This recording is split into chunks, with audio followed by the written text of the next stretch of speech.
Tapos ko. Yun. Gusto natin. Bakit?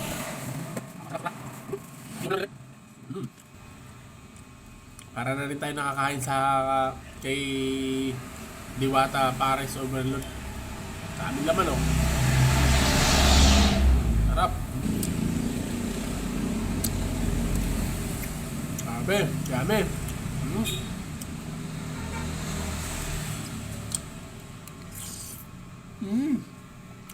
Napakasarap.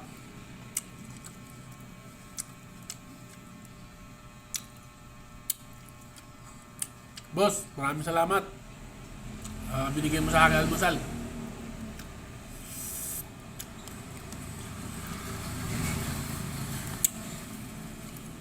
Ang sarap guys, oh. Napaka ano nung no. Sarap grabe. Grabe, oh, lagyan natin sa kanin. Sarap.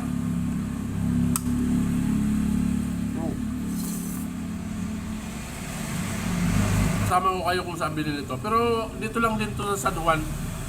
San Juan 2. General Trias, Cavite. Sarap ng pares, grabe, oh. Ang dami naman, oh.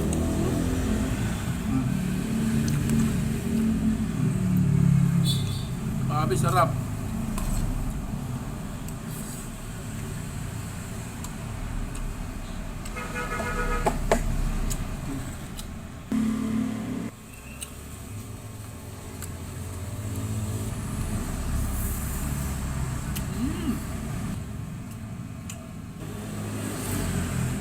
Kaya hindi ako lalabas mamaya tanghali.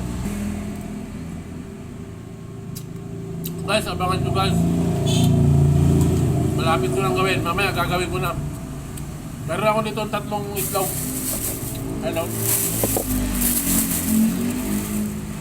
Meron akong 3 itlog dito. Mamaya pagka yung katindihan na ng sikat ng araw, lulutuin natin to.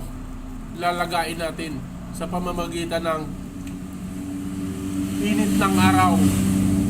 Lalagain natin itong itlog mamaya. Titingnan natin kung maluluto ba talaga. Kasi marami akong nakikita na nagbablog na gamit nila yung sikat ng araw. Nagpiprito sila ng itlog. Saglit lang, nagpiprito nila kagad. Halos 5 minutes lang, nagpiprito na nila. Sabi ko parang hindi ako makapaniwala.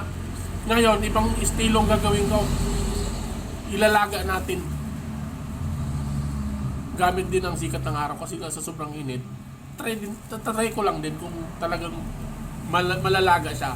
Kasi si Boy Tapang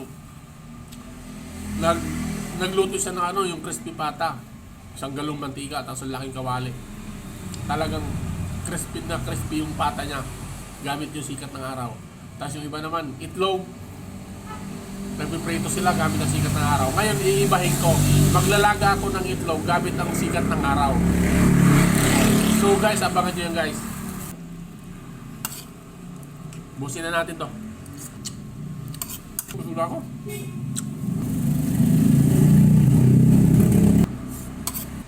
Basta ulit ko. Shoutout ulit dun sa busing ko. Maraming salamat sa iyo, Boss Idol.